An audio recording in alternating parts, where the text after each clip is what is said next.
We are back. Welcome back, everybody, to Film Tangents. This is Edward, and that other person talking to you's name is Jake. And we are And back. the third person that is here with us is Michael Jordan. What is up, Mike? Is it Michael B. Jordan or Michael Jordan? It's Michael Jordan, but Michael Jordan also told me before the podcast started that he was just going to be present for the podcast. He's not really going to say anything. Yeah. Okay. Cool. Yeah. So if we And I have a we're girlfriend gonna that hear goes silence. to, and I have a girlfriend that goes to another school. Yeah. So I just see her on the weekends. Yeah. Yeah. Do you have Okay. a picture of her? No. You know, No. her family. Shy. Her family doesn't allow electronics. Okay. So, shining a little bit of light on somebody. We lost an actor this week. Many know him from The Wire. Most of you probably, if you haven't seen The Wire, probably know him from the John Wick series. Lance Reddick passed away this past week. I'm not sure. I don't remember what the cause of death was. But he, yeah, man. What is there to say, man? I mean, he was a fantastic addition to those John Wick films. He was so good in those, man. His character was so much fun in those movies. He added he added some lightness to those movies.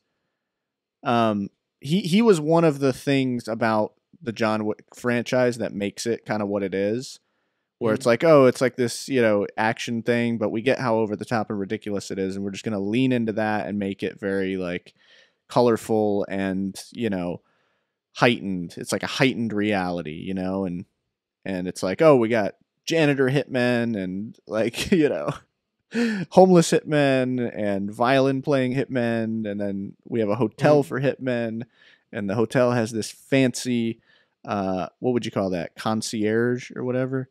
Yeah.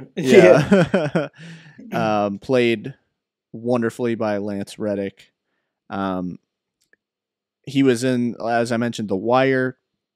Main character, one of the main characters in The Wire. And he was awesome in The Wire. Yeah, absolutely. But yeah, Soon, man.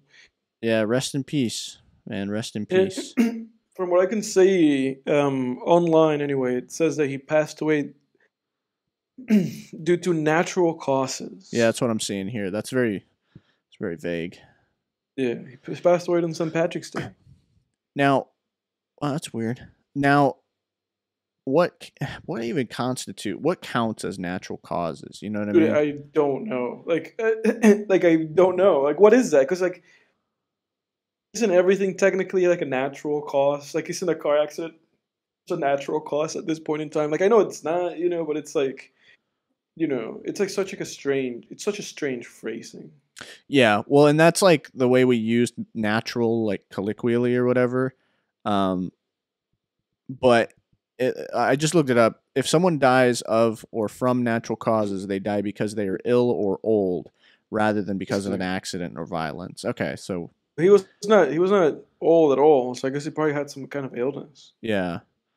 So I mean, if you die, technically, if you die from COVID, that's a natural cause. That means you die from natural causes. Yeah, I guess so. Yeah, that's weird. It's from things that came from within. Yeah. Body just, Yeah. deal with it. Yeah, I guess they never made public kind of what condition he might have had or whatever. But hey, you know what? None of our business anyway, man. Yeah. Rest in peace, man. This podcast is dedicated to him. It reminds me, somehow, like, it reminded me of, like, Doom, just because of how strange it was with Doom. Like, this kind of has no relation. But you remember, like, do you remember, like, the whole thing with Doom? Wait, Dune or Doom? Doom, MF Doom. In the sense that, yeah. Like, you remember that, like, they announced it, like, months after he passed away. Yeah.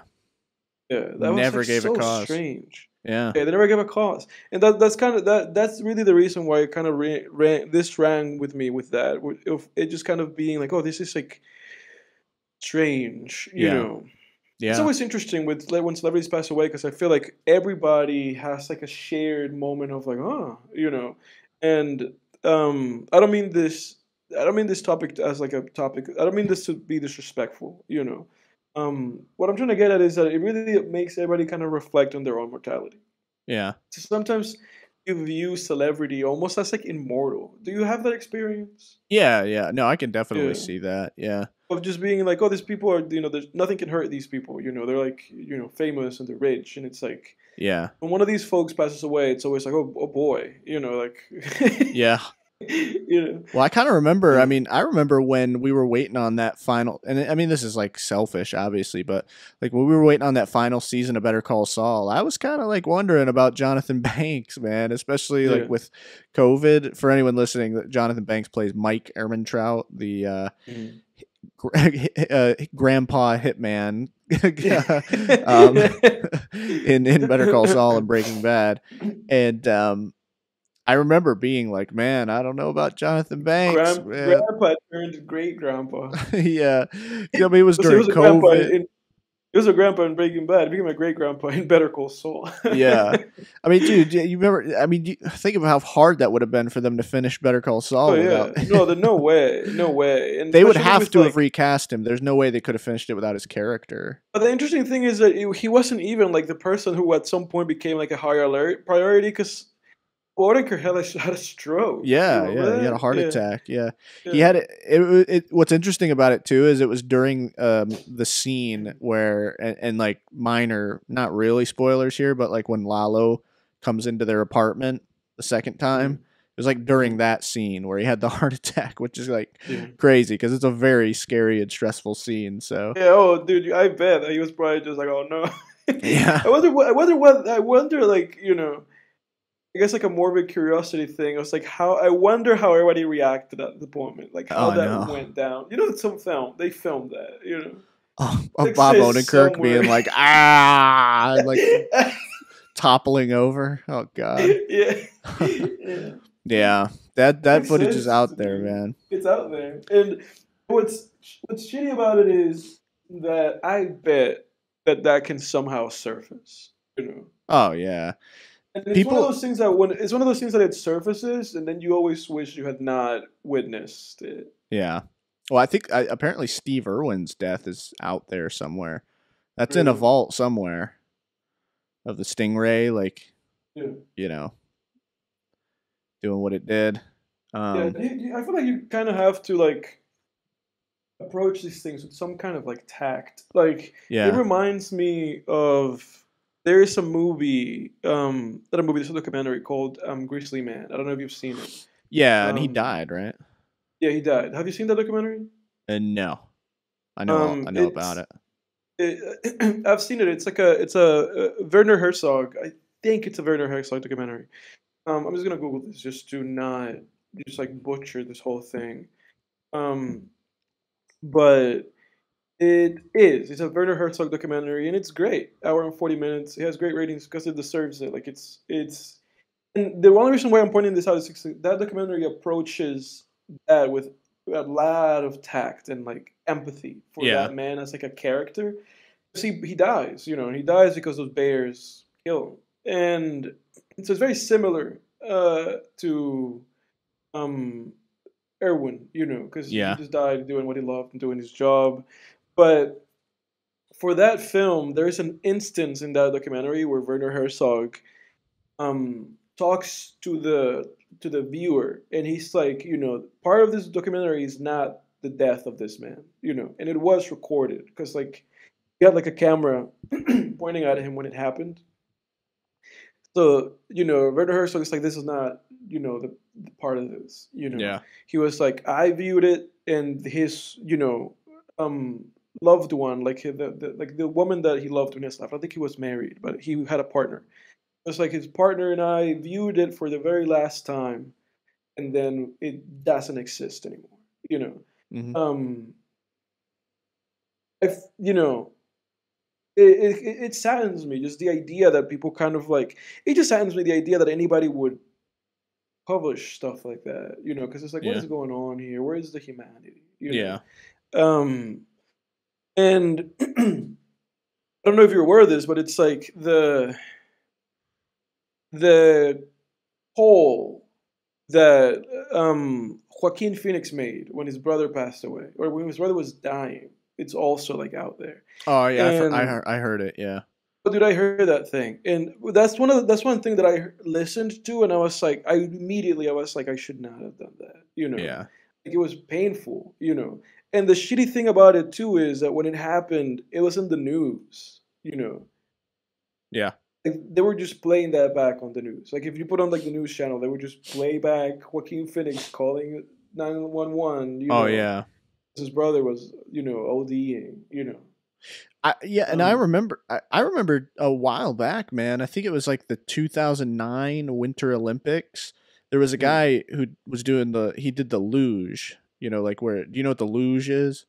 yeah. Um, and he died. Like he had an accident, and like the footage, dude, they had the news footage, and they played it every night on the news, just looping it, man. And it was Mm, so weird. It was graphic too, man. Like he slides down, and then it's kind of like that half pipe effect where like he hits sort of like the half pipe, flies off the sled or whatever, and like mm, bounces, and then his head just bounces off the freaking side of like the half pipe or whatever. yeah. Like I mean, the dude looked like a rag doll, man. And I remember just being like, I was like, I mean, I was probably like 10, 11 at the time. And, Mhm. oh, wait, 2009, I would have been 11. And I was like, the hell, man? Like, that's so weird. And as a kid, it doesn't even really register. But now I look back on it and I'm like, I can't believe they put that on the news. And I remember it was just looped on the news. I mean, Yeah. they were like, this is going to get us some views, you know, like, It's it's so strange, man. And I feel like that's kind of like the relevance that that movie Nightcrawler still has. Have you seen that movie? oh, yeah, I love Nightcrawler. Yeah. Jake That's kind Gyllenhaal. of the relevance that that movie has, because that movie just kind of shows you like the depravity of a lot of these folks Yeah. and just how inhumane like the news industry is, Yeah. you know.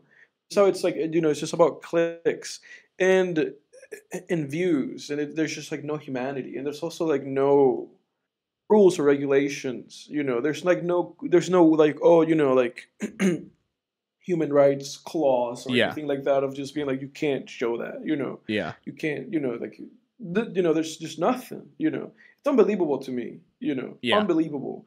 And it's unbelievable to me that people just don't think twice about this. Like I remember I also watched like a video about Kanye, and it was like about him and his mom. Hmm. It was by that guy Traplor Ross on YouTube, which no hate to that guy because he does informative videos, but I think that guy has no I think he has like no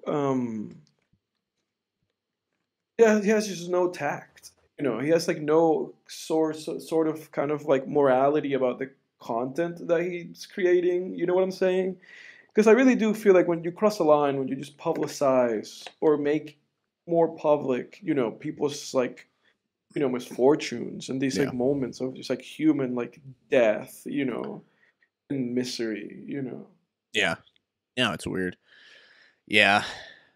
Yeah. I don't know. And I do definitely have sort of a morbid curiosity with a lot of that stuff. Yeah. You know, it's paradoxical because I definitely agree with what you're saying, but Yeah, no, it is a at the paradox because same time, obviously at the same time, I'm the guy who goes and looks it up.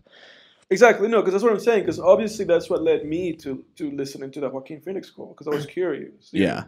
But and it's a paradox, like you said, because then that curiosity then led me to watching it, which then led me to feeling like really bad and to Yeah. being like I should not have watched that, you know. Hmm. Because I wouldn't like for one, I wouldn't that a moment like that to be recorded of my life, and then I wouldn't want it to be in the news, and then I wouldn't want people to fucking just be like, I'm gonna Google this and listen to it, you know. Right. Like the process of all of that is so inhumane, you know. I feel like you kind of you lose something, you know. Hmm. Yeah, absolutely. I mean that's what was so disturbing about like Nightcrawler. Like Yeah, I think there's that scene like toward the end where yes, yeah. his competing news guy or whatever is being wheeled away on a stretcher like all bloody, Mm. and Jake Gyllenhaal's just in his face like Yeah, just the filming them. movie camera. Yeah. Yeah. And it's not his competing. It's like his body. Oh, was it? Yeah, it I was think like at his one point body. though, his competition is being wheeled away too, and he films him. Yeah, he just films everything. Yeah, But at that point in the movie, the climax is where it shows you like, oh, this guy is like, perverse and like psychopathic and like unredeemable. oh yeah, Like the guy that he's been like buddies with the whole movie. That when that guy is like, in dire straits, he's just filming him. Just no nothing. yeah. I mean Yeah. that portrayal, Jake Gyllenhaal in Nightcrawler, was, which I'm gonna get to Jake Gyllenhaal again later when we go over our weekly viewings. Um, but Jake Gyllenhaal in Nightcrawler, that was definitely one of probably like the best portrayals of a psychopath and like a narcissistic psychopath on film. I think, Yeah. like that and Todd in Breaking Bad Mhm. probably were like, because a lot of times in movies when we're like, oh, that person's a psychopath, they're like actually more close to like a sociopath. Mhm. Like a lot of Yeah. people will say like, oh, Lalo in Better Call Saul is a psychopath. Nah, that guy's a sociopath. He has Okay. emotion, he reacts to things, you know what I mean? He gets pissed, like, he loves his family legitimately, you know what I mean? Like Mhm. he's not a psycho. He's definitely like has some like humanity in him. Mhm. Like a sociopath, I think, can do just as evil things as a psychopath, but Slalo shows. yeah, but it's just Yeah. it's the context is just kind of different, I guess. Yeah. But yeah, yeah, that Nightcrawler's fantastic. I think I've seen Nightcrawler Yeah. like maybe 2 or 3 times now, actually. Yeah, same here. Very underrated movie, an underrated performance by that guy because that performance didn't receive any kind of like applause or nominations or Yeah, mentions. It was one of those like it was one of those movies that it was like, oh, this movie was snubbed. So, like when the fucking Oscars and award season comes around, there's always just like people who then publish like these movies were the ones who should have been nominated or should have won, and nobody even mentioned them. yeah, yeah. But that being said, do you want to briefly uh, go over the Oscar winners? I do. Real quick, I did want to say too, while we were on the topic of Jake Gyllenhaal, I forget. Have you Hmm. seen? I don't think you have. Have you? Did you see his movie The Guilty? Have not. No. Okay, you know what I'm talking about.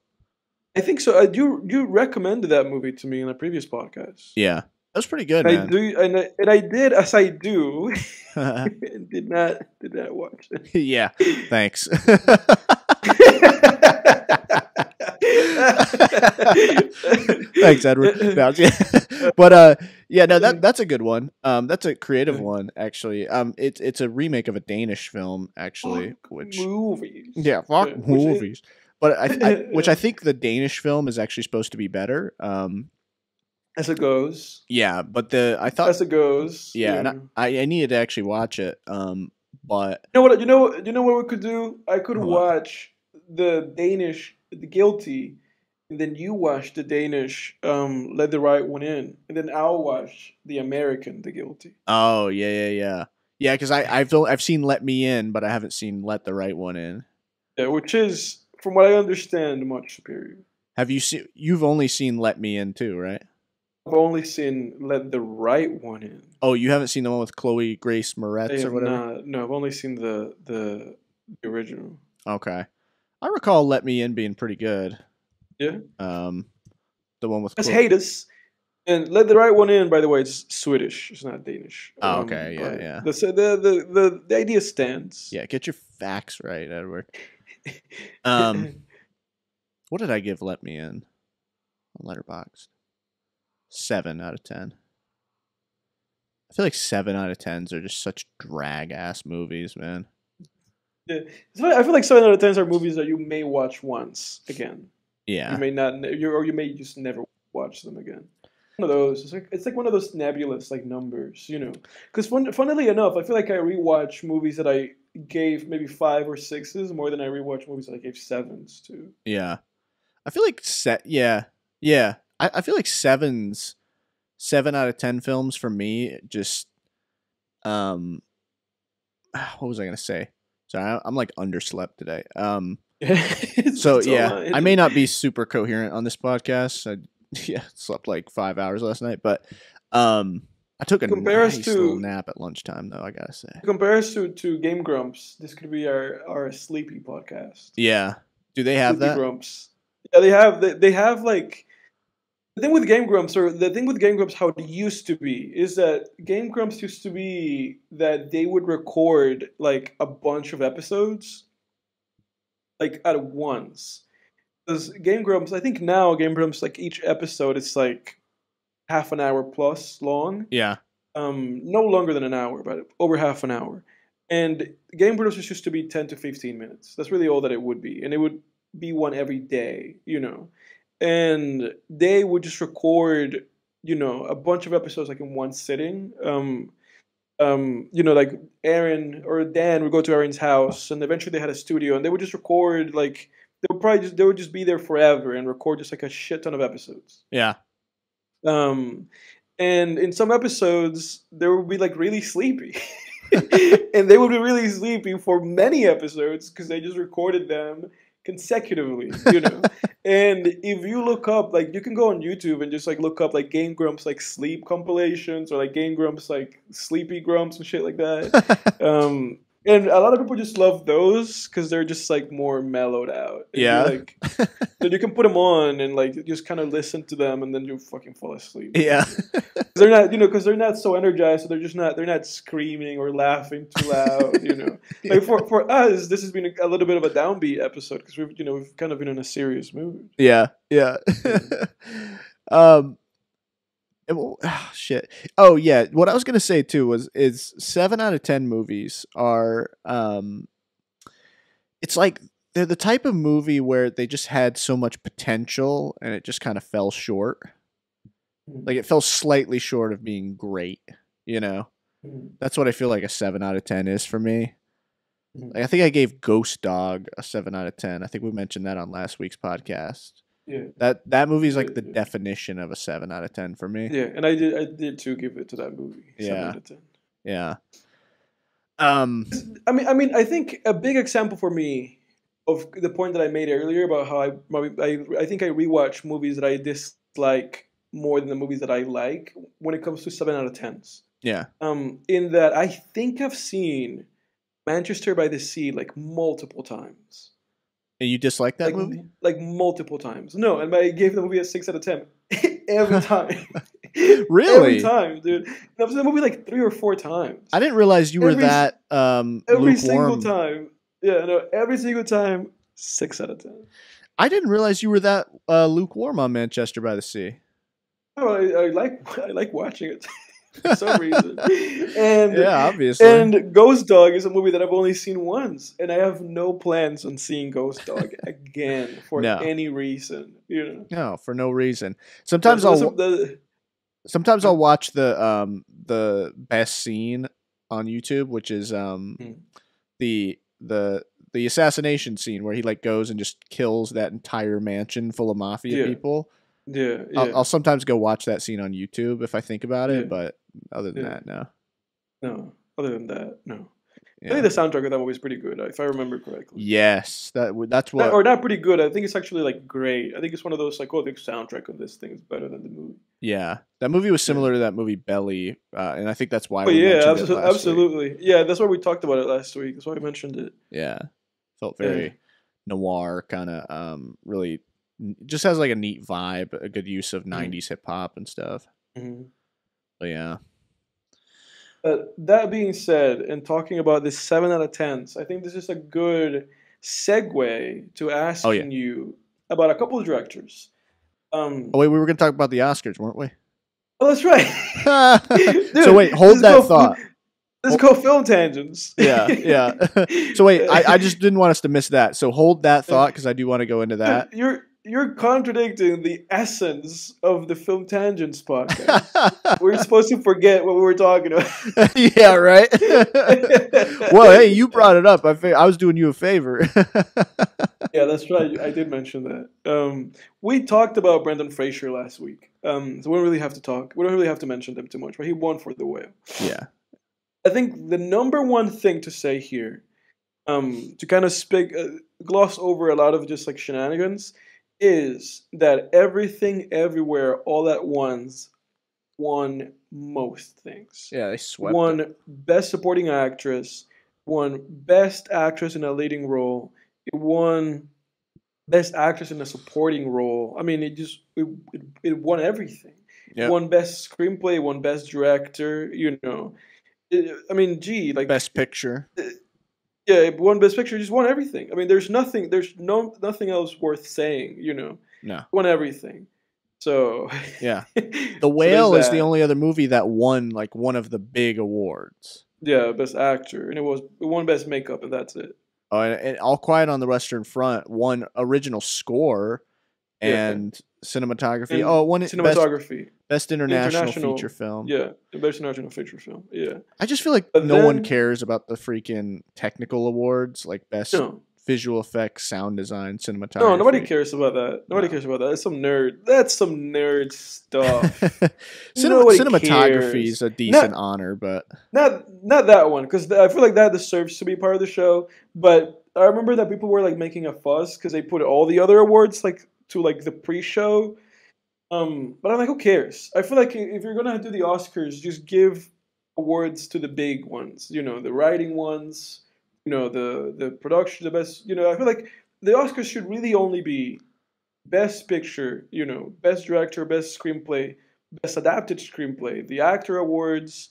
You know, the best animated film, and then like the awards for the big film categories. You know, yeah. production design, editing, and cinematography, and whatever else I'm forgetting. You know, Yeah. producing. But producing, best picture is the producers' awards anyway.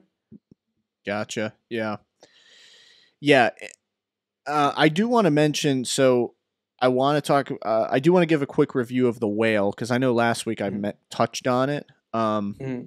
Interestingly enough, to add to something we mentioned before, I know that Everything Everywhere All at Once is a 7 out of 10 for you. Yeah. yeah. It just, Yeah. yeah. And I think I mentioned it a few weeks ago, but yeah, it's not what it didn't do. It's rather what it did like too much of. And it was just too everywhere all at once, man. Like Yeah. it's in the title. It was It's in just the too title. much at times because, yeah, because you can really go crazy with. I mean, it's a sci-fi thing about the multiverse, you know, and Mhm. um, This what's trendy these days, isn't it? yeah. It's very like it's like Doctor Strange meets Scott Pilgrim versus the World. That's the best way to describe that movie, I think. Mhm.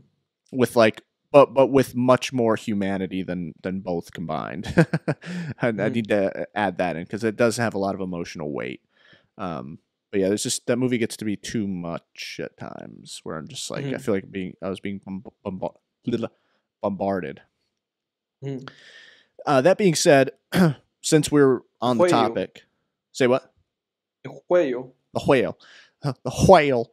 Yeah. Yeah, since we're on the topic of the Oscars and Brendan Fraser, getting into the whale here. I just wanted to give my quick review, my thoughts on the whale. I thought the whale was a great film, man. Not quite on the level with the wrestler, but damn Mhm. close, man. And I almost feel like it could get there for me at some point. Mhm. Um, I always felt the wrestler was it was just a very poignant film, man. Very just man, just made you think, you know what I mean?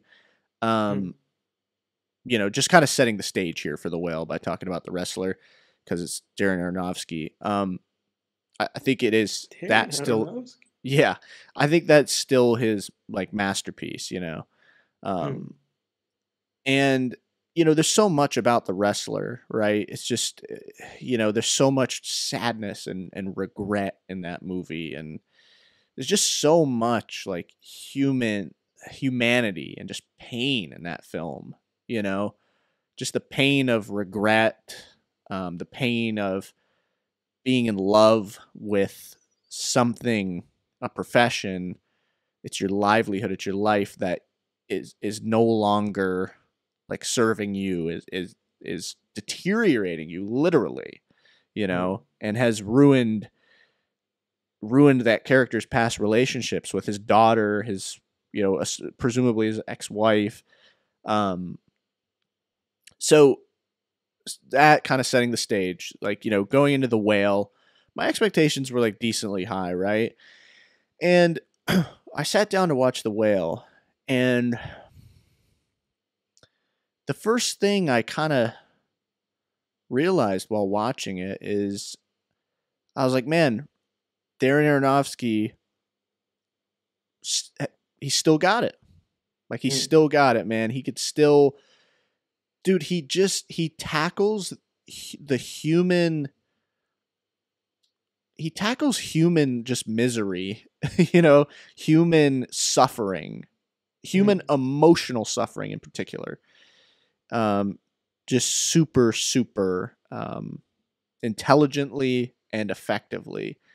And the whole movie, man, you just want to give Brendan Fraser's character a hug, man. You know, just watching this guy, you know, just eat himself into into his grave, man. And it shares themes with The Wrestler. You know, it has, as you know, many may know from just watching the trailer or looking at the promotional material. There's an estranged daughter sort of storyline that comes into play. It deals with a lot of the same themes as The Wrestler. I just thought it was a very impressive film, and I'm just surprised at the amount of people who are sort of on the other side of the fence. Yeah. This was a divisive movie. I mean, it was like split right down the middle. People loved it or they hated it. And I can understand, you know, the tendency to look at a film like this and think, you know, okay, like we're watching this just huge fat guy, like, you know, drag himself, you know, from room to room. He can't walk without a walker, you know, and it's like, I could see why some people would sit down and say, like, you know, this feels like it's trying to tug on my heartstrings and make me feel a certain way. While I understand that, I couldn't disagree with that sentiment more. Because I don't know how else, after watching this film, I don't know how else you would tackle the subject matter. And it is subject matter that I think should be tackled, you know? Yeah. I think any subject matter should be tackled in film. I just don't know. Yeah, I don't know how else you would tackle this subject matter. And, you know, I say that, and it is like, well, there are other ways to tackle this subject matter. But I did think I think The Whale was a very honest handling of, you know, topics such as obesity, such as, you know, loss, regret, religion. Very interesting, you know, takes on, you know, religious themes and, you know, mega churches, things like that. You know, missionaries, you know, that kind of thing. As well as the more sort of transcendent aspects of religion were present as well. But yeah, go check out The Whale, honestly, audience. Yeah. It's good. I rewatched the ending on YouTube the other day, and my eyes actually started watering. Yeah. You know, no spoilers. Did it impact you like that the first time? You know, I almost feel like the second time watching the ending, I was actually more impacted.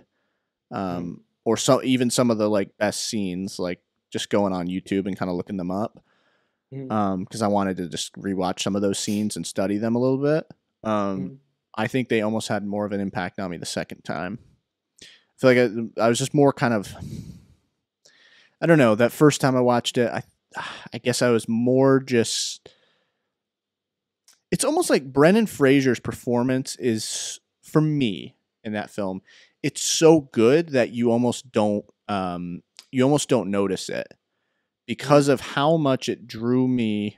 I was drawn into the film through not only his performance, but also just the story, the characters, cinematography, like the whole 9 yards. It's one of those performances that just speaks for itself. And at least me, like at no point was I like, oh my God, Brendan Fraser's crushing it. That's not a knock. It means, what I mean by that is I was watching this and it wasn't Brendan Fraser. It like was this character, you know what I mean? And it was, you're just like really immersed. Yes. Thank you. Performance. Exactly. That's the word I was trying to. Which honestly, I think that's probably the highest praise you can give it. You know?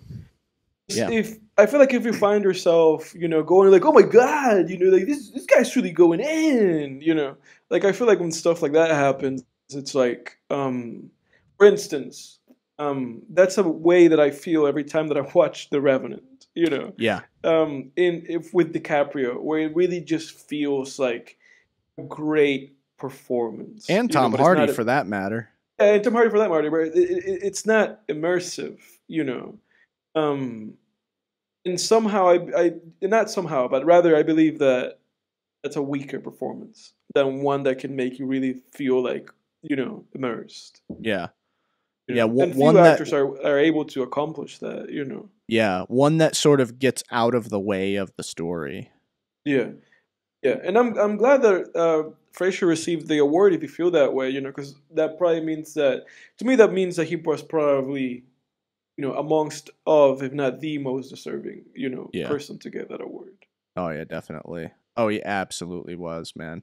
Especially the second, because like I said, the second time around watching some of the highlight scenes, I noticed his performance more, and I was like, holy shit, man. It's like so fucking good. Yeah. Is there an actor that kind of like is like so great but overacts more than Tom Hardy?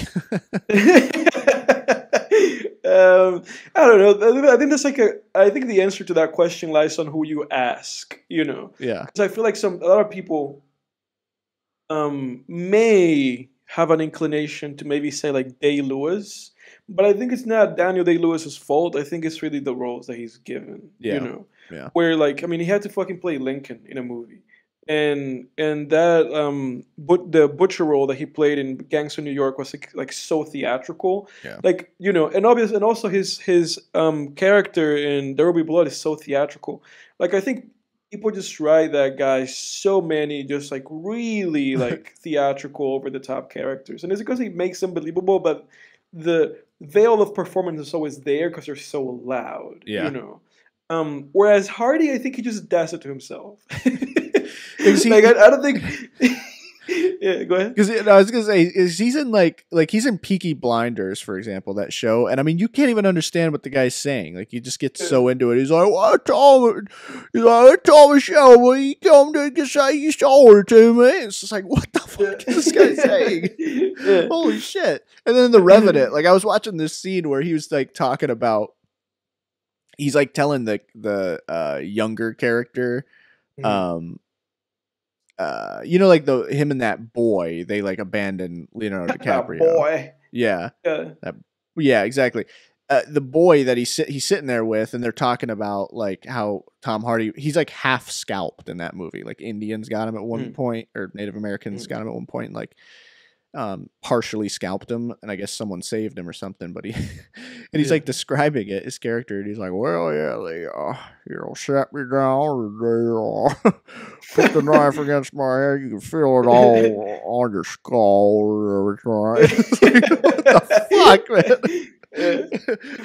I think Tom Hardy has like a crutch, because it's like that's like his acting crutch. Where I remember seeing, I believe that it was Thanos. I believe that it was SHREK. Oh no! Oh no! Now I have to mark this down. Oh boy, another SHREK mention. Oh god, another Thanos mention. There's no way to avoid them. That purple bastard. No, he keeps coming back. gives away back. Somebody wants to. But Josh Brolin, Thanos. Josh Brolin was talking like I think he was like on Fake Laughing Fallon's show, and he told Fallon that he was just saying that when you act, I'm getting the actor right. I know that Brolin was the one who said this. It might have not been with Jimmy Fallon. Was one of the Jimmys anyway. But but he was telling him that if you act and you eat at the same time, it just makes the performance better. And then he like proceeded to do that. And I think with Tom Hardy, it's like I'm not gonna eat to make my performance more believable or to like place me in the character. I'm just always going to just talk in a weird way. Like he's got marbles in his mouth.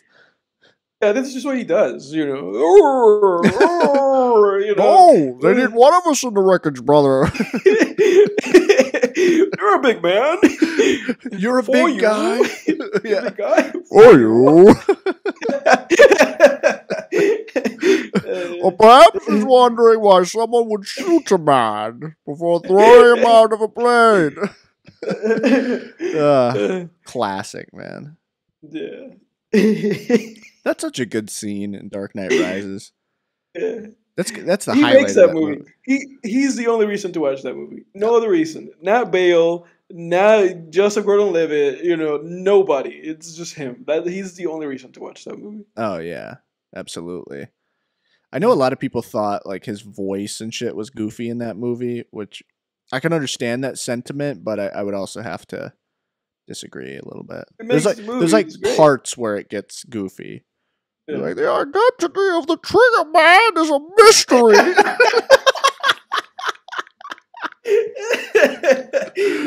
One of you will be the detonator.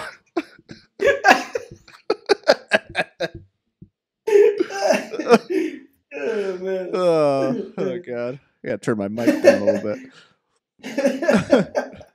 And we come here not as conquerors, but as liberators. Oh boy. That voice is way too fun to do. Holy shit. Yeah, it is. It is. And the best thing is when you have like a cup or like something to muffle your own mouth, because then it becomes the voice. Yeah. Literally. There's like a video where he talks about the origin of it on YouTube. He did like a Wired interview promoting something, who knows what. And in the video, he says that he came up with the voice because he was like watching some like videos and he encountered like this old guy, like this like not old guy, some guy that used to do the voice in the past, and that initially the character was not supposed to be doing any of that, like none of that, yeah. And he just found the voice. He found the man who did the voice, and he replicated it, and he took it to Nolan, and he was like, "Hey, Chris, what about if I do?" And according to him, Chris just said, "Yeah, whatever, man, whatever, just do it." Holy shit! According to what he said, Christopher Nolan was just like, "Oh yeah, whatever, just okay, that's fine, whatever." Yeah, Christopher Nolan was probably expecting him to show up to set and like have like forgotten about that. It's probably like, oh, whatever, dude. It's like, he'll probably forget about that, He probably will realize this is a bad idea. Oh, and yeah. He showed up to set and he was like, he was like, well, it's too late now. We have to find out what he told you about us. Yeah, there's a video on YouTube where they do side-by-side comparisons of like the original audio, and then it's ADR'd. It's unhearable, yeah. Oh, yeah, you can barely understand. It's like, you can't understand it. Yeah. Shoot a man. Yeah, no, you can't. I saw that video. You can't understand it. Yeah. Yeah. But okay, you were going to talk about directors. Something. Yeah, I wanted to ask you. This is a brief topic because I really only want to do this about let's say 4 directors.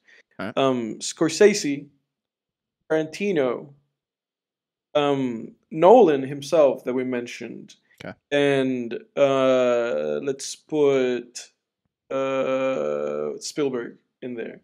Although Spielberg's too bad because Spielberg's on just so many fucking movies. But let's leave him. Let's leave Spielberg. But the question here is the most overrated movie by each one of those directors, in your opinion, and their most underrated movie by each one of those directors. I like the question. Okay. We can start with Scorsese.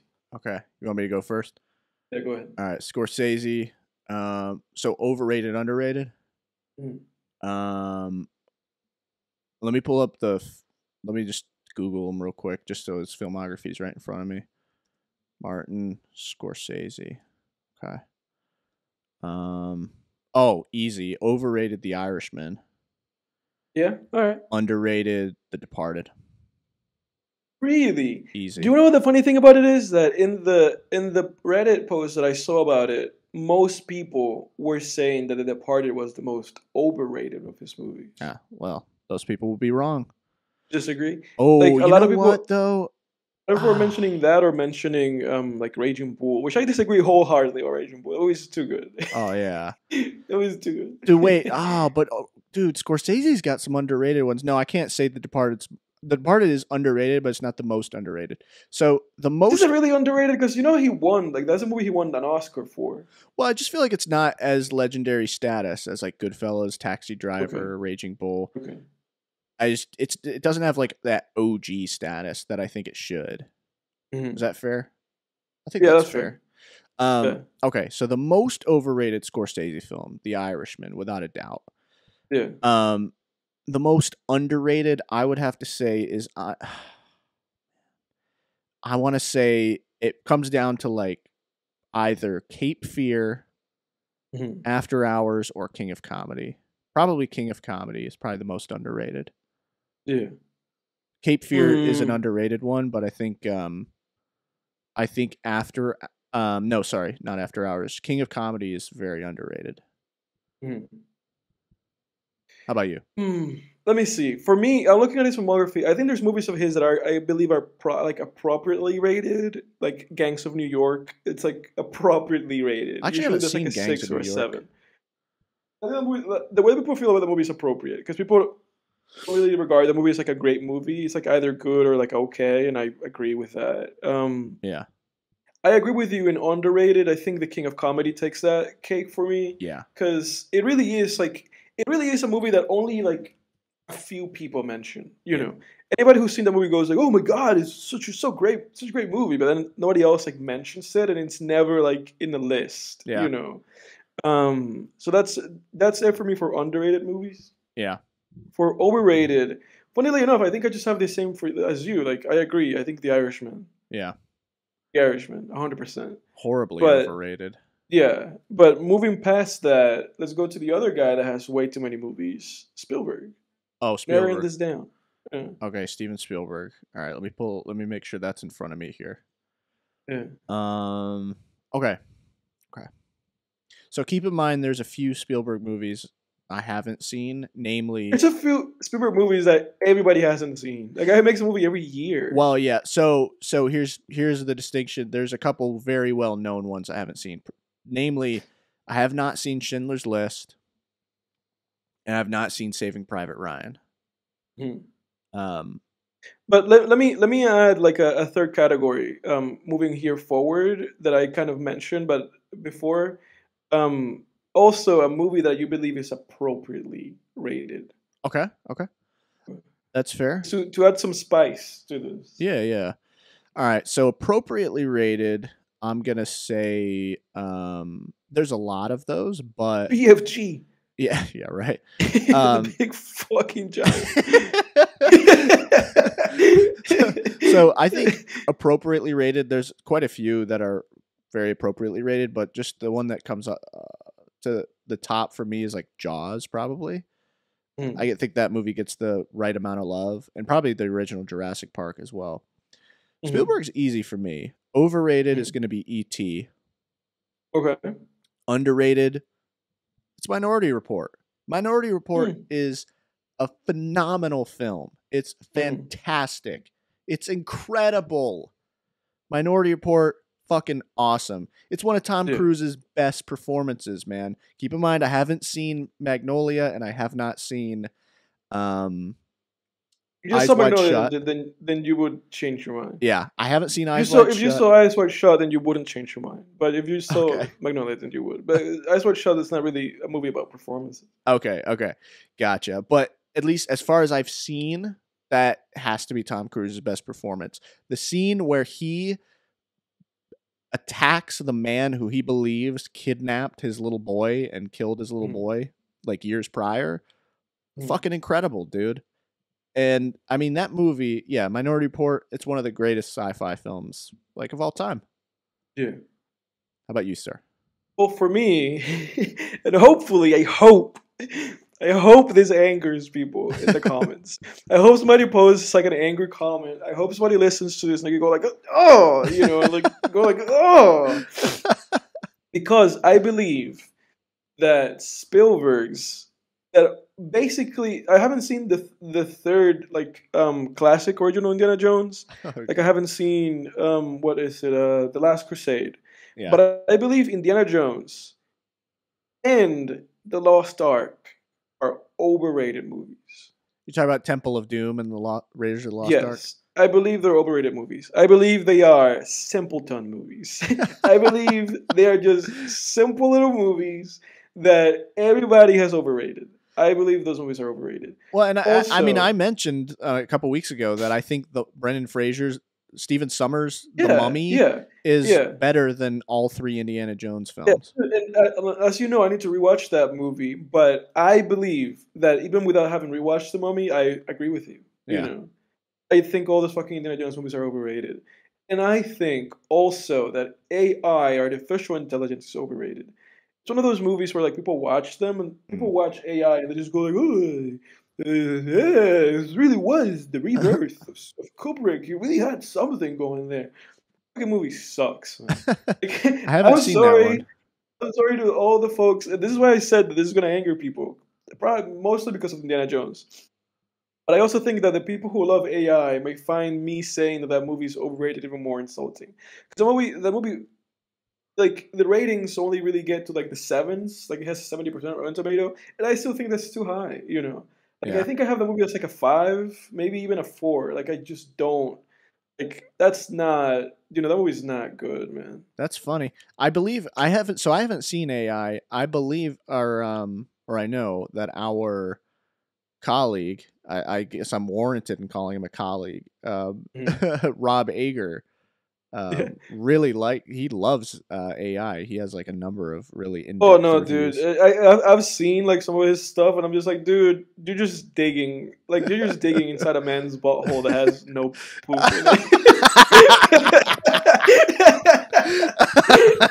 That was very crass, but also really made the point I think that you were trying to make too. He saw poop. There's no poop in there. But to move on from this, I believe that Catch Me If You Can is appropriately rated. Yeah, it has a 96%, an 8.1, and IMDb. It's like highly rated, and I agree. I think that's like a really fun movie, and I think people actually like because anytime I see like Spielberg movies, there's always these fucking shitty ass movies like Indiana Jones, and it's like no, you know. Not AI and it's not Indiana Jones, you know. It's it's like fucking Catch Me If You Can with DiCaprio and Tom Hanks. It's great. Yeah. And an underrated movie of his, I believe, to be. Let me see. I'm looking at these movies. Not Private Ryan because I think Private Ryan is appropriately rated. If not, maybe overrated a little bit at times. I think Jaws is great, but I also just agree with the general consensus of that movie. Yeah. Also the Jurassic Park movies. Do you know, honestly, I don't think he has an underrated movie. You don't think so? No, I think people usually just overrate this guy's movies. None of these movies that I'm looking at, I feel like are underrated. Yeah. Yeah. Not at all. Yeah, I mean, I know you don't share my consensus on Minority Report. No, I think Minority Report is also just like rated appropriately. You know, it has a 90% on Rotten Tomatoes. You know, yeah. I mean, when I talk about under and overrated too, I'm just I'm also factoring in ratings. Like general like but the general, like the memory Yeah. of the film, like how the Yeah. film is remembered, the film's legacy, and Yeah. people No, I'm don't taking that look into at account a Minority little Report. bit too. Yeah, people Yeah. don't look at Minority Report like that film does not even, that film's legacy isn't even comparable to like Blade Runner, right? Yeah. No, I agree with should you. be. Yeah. Fun fact: it was Yeah. written by the You know same what? author. I'm gonna copy your answer. I'm gonna copy the one that you said. I agree. Minority Report is the underrated one. Yeah. Okay. But all of that being said, next one is Nolan. Okay. Let's take a look here. Christopher Nolan.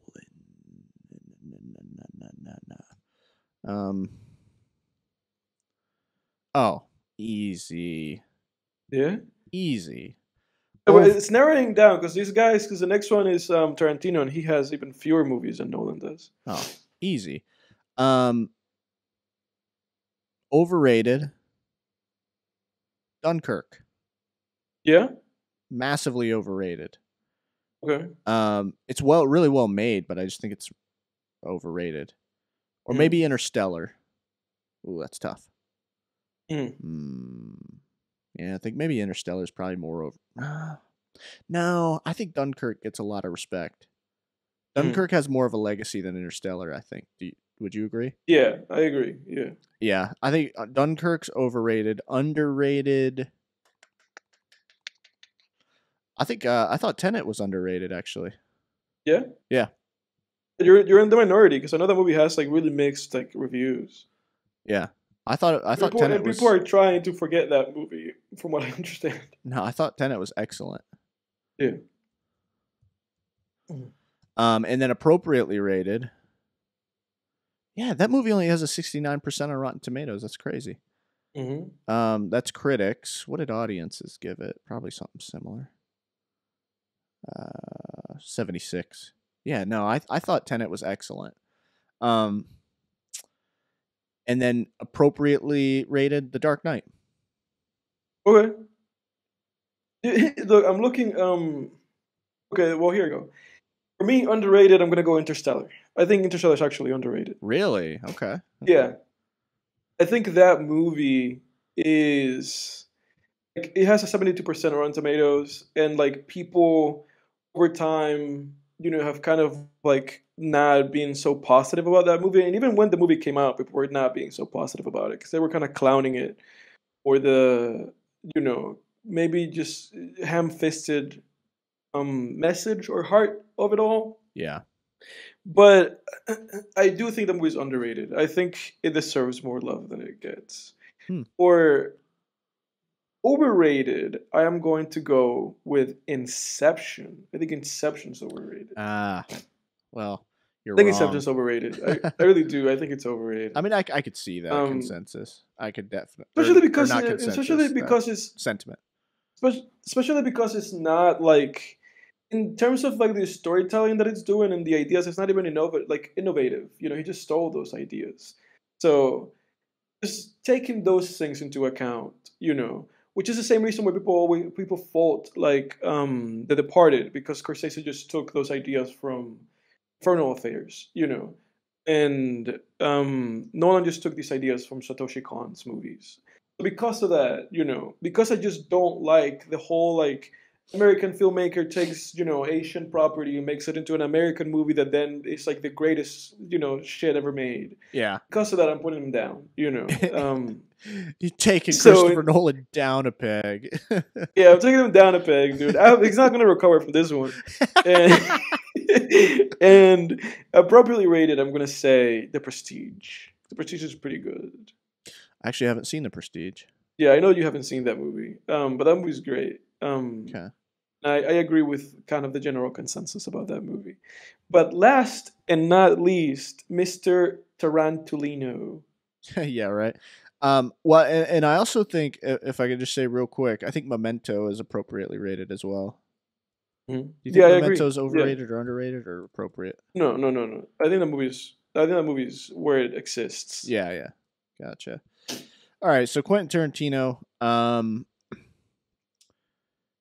Okay, so again, there's only one movie of his that I haven't seen. I've only not seen Death Proof. Yeah, that's the same for me. That's the only one I haven't seen. Okay, so easy, pretty easy, I think. Hmm? Overrated Inglorious Bastards. Okay. I never cared too much for Inglorious Bastards, like as much as people generally do.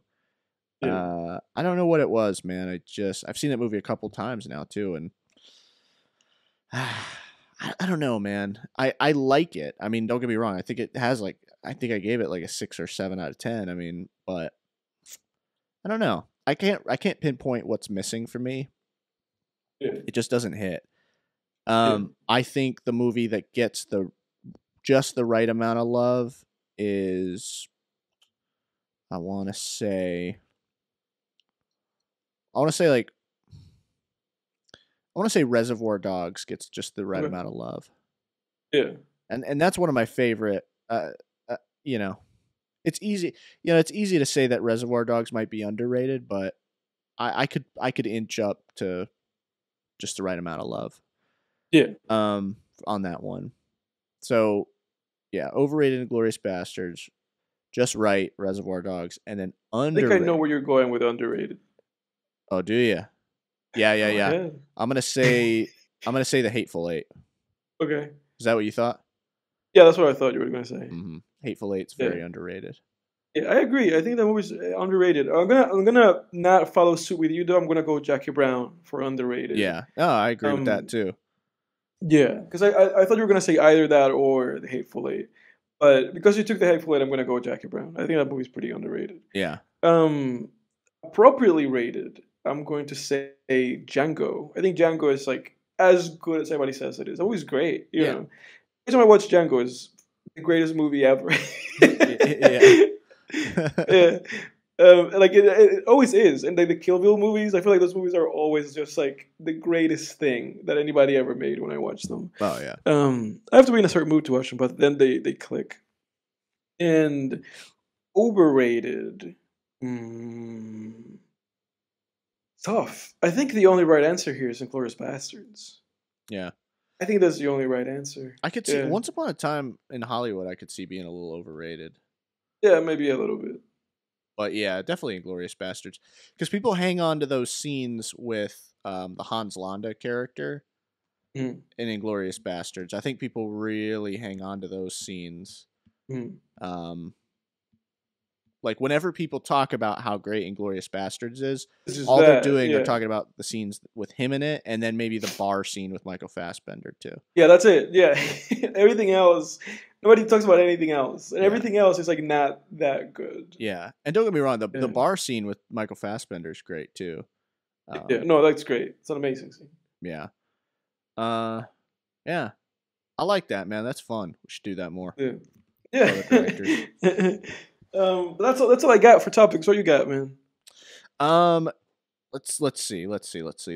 I talked about the whale. Oh, I wanted Mhm. to. So, kind of an idea I had, folks, was each week, like either Edward and I or both of us would shine light on an obscure film that maybe it's a film that we really like. Maybe it's a film that Mhm. we kind of like, but it's just obscure, and we're just kind of curious, maybe even to see if anyone else has seen it, or Mhm. maybe if you think that you're the only person that's seen it, and you can kind of get excited when you hear that someone else has seen it on Yeah. planet Earth. Um, but the one that came to my mind that I was like, no one knows of this movie at all. Um, and I think I mentioned it to you when I was up at your house a couple weeks ago. Is a movie called Fortress, and it's kind of relevant Mhm. considering we were just talking about Minority Report. It's part of the cyberpunk wave of like this is an early '90s film, so it was part of that like solid like few decade long cyberpunk wave through the '80s, '90s, and then early 2000s, and sort of still going on to this day, really. But yeah, Fortress is a Stuart Huh, Gordon interesting. film. Yeah, I'm looking at it. Yeah. Um, Yeah, with Kurtwood Smith. Yeah, you talked to me about this. yeah. 1992, and basically the it's much easier to explain this movie if I just read the log line provided. Basically, the plot of the movie is when a couple when a couple breaks the population law in a fascist future U.S., they find themselves imprisoned in a maximum security jail. As an extra security measure, inmates are implanted with a device which explodes if they escape. But despite the odds stacked against them, the couple decide they must attempt the impossible and escape. Yeah, it's it's not the greatest movie, but I thought it was a really interesting concept, and it has like some really good parts. And then Kurt, like you said, Kurtwood Smith, he's in it, and he's great as always. He's definitely playing a similar character to what he did to the character in RoboCop, the villain in RoboCop. He was somebody who was accurately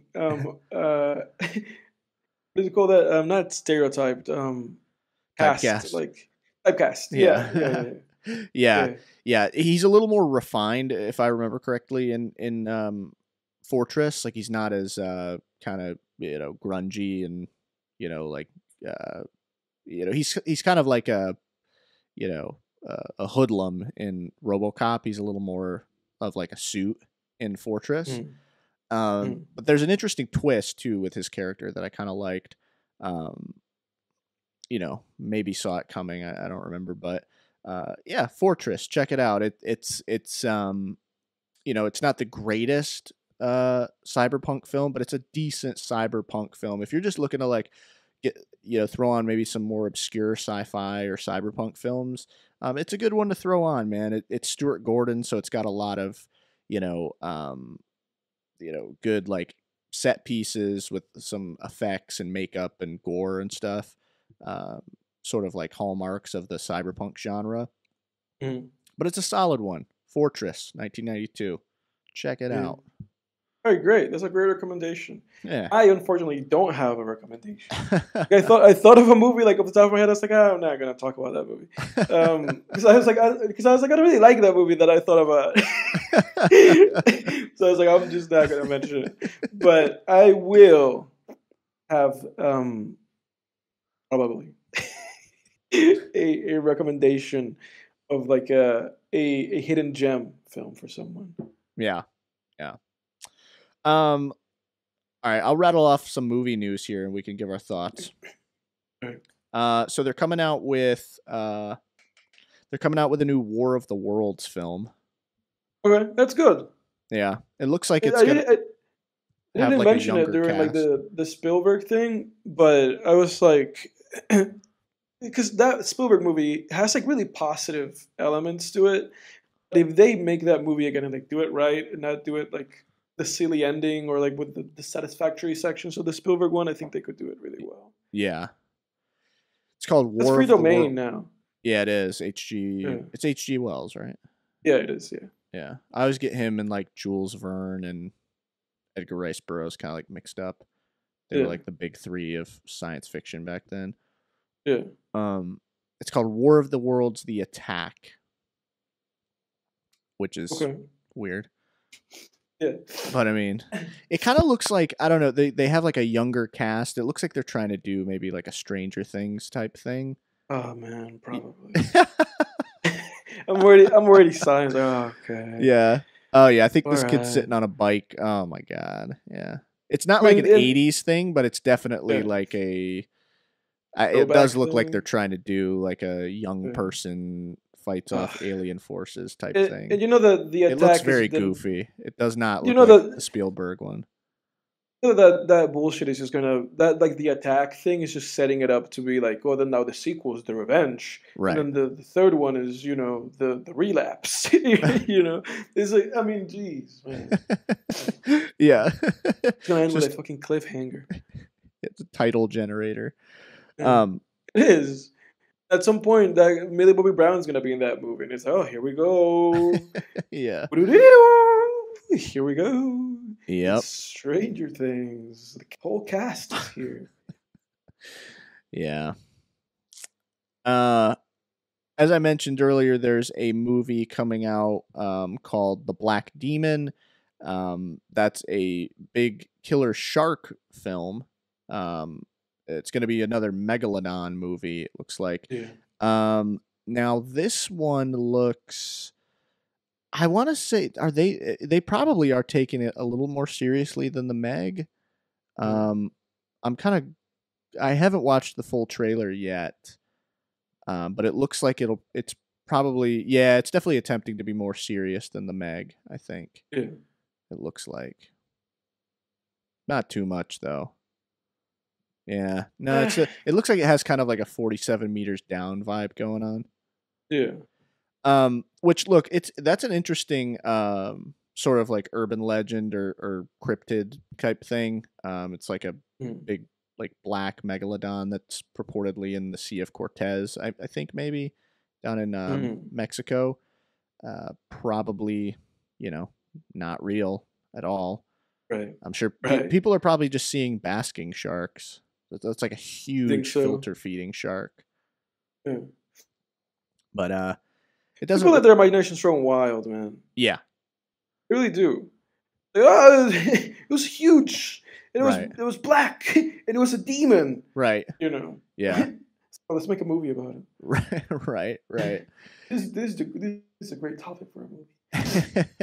It has the dude who plays the like cartel boss in Sicario, who you know who I'm talking about, like the guy sitting at the dinner table or whatever. Yeah, I remember that guy. Yeah. who gets like his just desserts. Yeah. Holy shit, man. That scene, a chill runs down my spine just thinking about that scene. Yeah. Who knows? Maybe it'll be good. Yeah, who knows? It looks, probably like the same quality as a 47 meters down or something like that. Yeah. They're going to do another Mission Impossible movie. That's not new news, but I just saw it. It's kind of like popping up like additional news about the movie, so I thought I'd bring that up. It's one of those movies that they're going to have to, like, in order for there to not exist more Mission Impossible movies, Tom Cruise is going to have to not exist. Yeah. Like, if he exists, they're making more. And it doesn't matter in which state he exists. Like, he could exist as just like a head that lives and breathes. They're making a Mission Impossible movie with him. Look at Ted Cruz tackle the impossible and Mission Impossible headless dynamics. They're just gonna keep going. Him and Christopher McQuarrie or whatever. They're just gonna make 1,000 of those. Yeah, probably. But at least they're good, unlike those fucking Fast and Furious movies. Yeah. See, that's the thing. The Mission Impossible films, like, oh man, those are so much fun. I mean, dude, Fallout. Mission Impossible Fallout was fantastic, man. I know your experience of watching that was there was a damper put on that. Because isn't there a newer one than that though? A newer one, right? No, that's the newest one. The last one? Yep. Okay. Yep. Then that's the last one I saw. And that was dampered by odors. It wasn't me. Just putting that out there. by massive farts. Yeah. The person Edward was sitting next to was just blowing giant fucking farts. Yeah. It's funny. The funny thing is that you were sitting like next to me, right? Yeah, it wasn't me. I cannot stress enough that to our audience that was not me. But you somehow that distance was enough. It was to cover you from that. Dude, I had no idea. I mean, afterward, you were like, "Oh my god, he kept farting," and I was like, "What?" Didn't you say too? He was just laughing the whole time. Yeah, that's right. That's so fucking rude. Yeah, it's like, dude, just get out of here. Go take your diarrhea elsewhere. Not to the movie. What was your initial reaction? Like, what was the moment where like he knew that you knew that he was farting? I don't think there was a moment. I don't think there was one. Did you hear it or smell it first? I smelled it first. I never heard anything. It was never like audible, but it was like self-satisfactory, and I don't think there was an awareness about it. It just was. There was like no awareness. It was like a kamikaze situation. Because this gentleman was around folks that You know, you wouldn't want them to be like, "Oh, this is a party. This guy's got some diarrhea going on him." Like he wasn't in that kind of situation. So it was just a kamikaze mission, with the reward just being self-satisfaction. Wasn't there like the funniest part about that? Wasn't there a girl that he was interested in, That's like what I'm sitting saying. right in front of him? Yeah, Too? no, that's what I'm saying. Like not in front of him, right behind him. Oh, even And worse. yeah, and that's why I'm saying to you that it's like it was just a kamikaze mission. It was just a self-explosion. Oh my god. Oh my Yeah. god, man. Yeah. Wow. Yeah. I don't like reliving these memories. Yeah. Anyway, moving on here. The Peaky Blinders creator is writing a new Star Wars movie. Who gives a fuck? I almost thought I was watching Mission Impossible. Yeah, right. Who gives a shit about Star Wars anymore? Yeah. No, nobody cares. Who cares? Who cares? I haven't even mentioning this too. This is in the news. People are wondering. I saw an article because I haven't started the new season of Mandalorian yet, and I'm not in like a huge rush or anything. But there was an article that I saw that was, I think the headline was, "We're halfway through season 3 of The Mandalorian, and people are still wondering what it's about." Because that's a movie that's very it steals from both classic westerns and classic samurai films, which in turn stole from each other back in the day. There's like this weird deep connection between like old samurai films and old cowboy films. Like the whole idea of the Magnificent Seven, I think, is a remake of Seven Samurai or whatever. But The Mandalorian borrows heavily from both. And the point of those movies, oh, it scared me. Dude, it's drafty in here, man. Freaking doors slamming by themselves. But yeah, the thing about those movies too is they were very if you watch like old westerns, they're very, a lot of times they're low stakes movies. I mean, The Good, Bad, and the Ugly, it's just these dudes trying to find this hidden buried box of gold. I mean, that's it. Yeah. That's all it is. It's a great movie. I mean, it's fantastic, and there's great character work, but at the end of the day, there's no like, through line of like, oh, this guy's out for revenge, and this guy, like, no, it's just, it's what it is. But yeah, so I'm not in a rush to start Mandalorian back up. Yeah, no. I haven't even started that show, like, to begin with, Yeah. Yeah, Disney Plus is just going wild with all these Star Wars properties. And I know that show Andor or whatever was supposedly like great. Like legitimately great. Not Mandalorian great, where it's like, oh, it's good, it's passable. Right. But like legit, people were like, oh, this is amazing. But a lot of people were saying, and I'm inclined to agree, that it was just too late, just bad timing. We're already Star Wars'd out. So, and then the last piece of little like movie television news I wanted to touch on, they're doing, I guess, an Amityville horror docuseries. Is it coming to Netflix, I want to say? Amityville Origins or Origin. Let me see, series. Oh, Amityville, an origin story. Okay. First episode date, April 23rd, on my birthday. It's weird. That means you're gonna die, dude. Don't say that. Yeah. You're gonna become possessed. Yeah, I don't know. I actually can't see here where it's releasing, but I'm sure we can find it. But anyway, that could be interesting. But it's like the story of how they sort of created the hoax, I guess. That's what it seems like, at least. So yeah, that's all the movie news and shit that I wanted to cover. What, sir, have you been listening and watching listening to and watching these past couple weeks? Well, the Or this past I week? think the second question is pretty self-explanatory. Yeah. As it goes.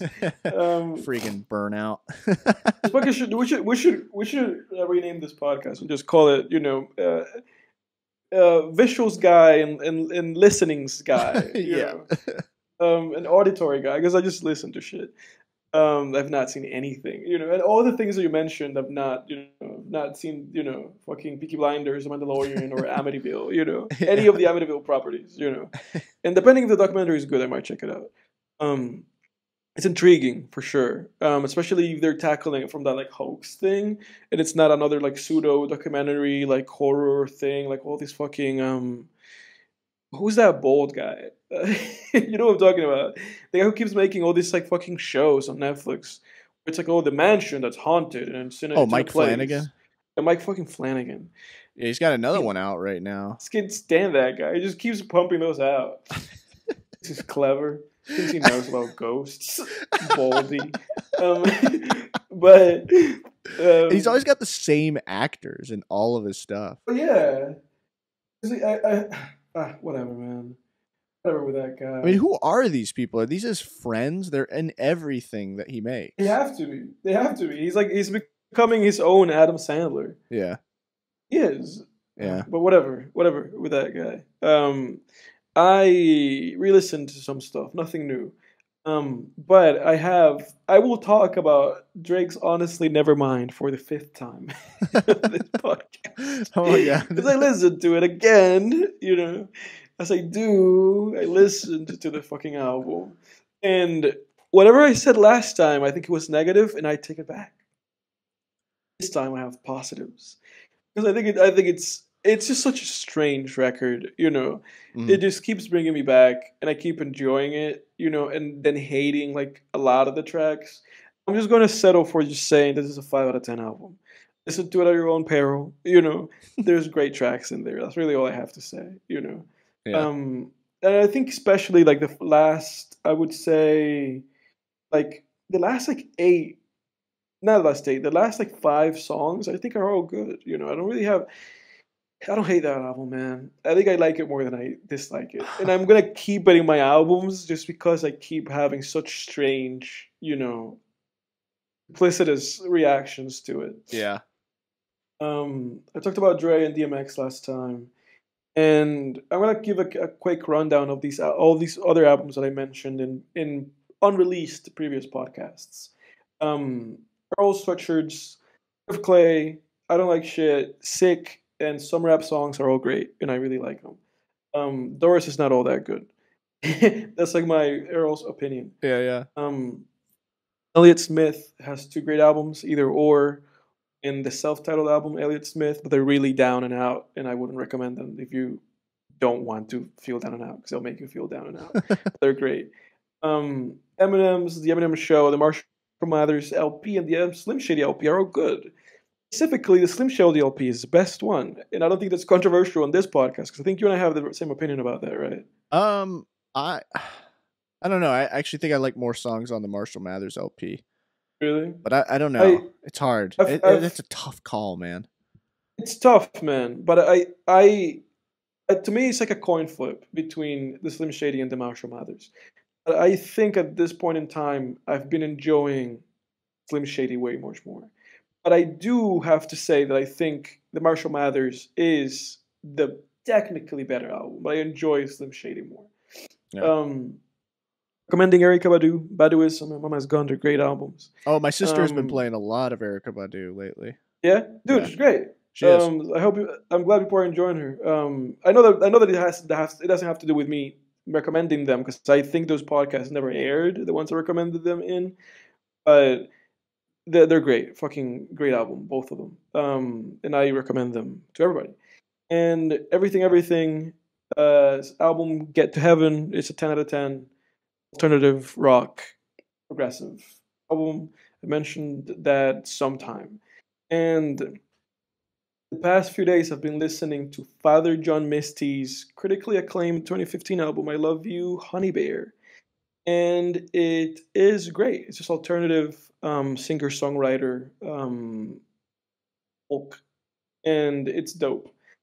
Specifically, the title song "I Love You, Honey Bear" and the second song "Chateau Lobby Number 4" are big standouts. Um, that's it. That's all I got. Dak. Nice. What about you? What you been up to?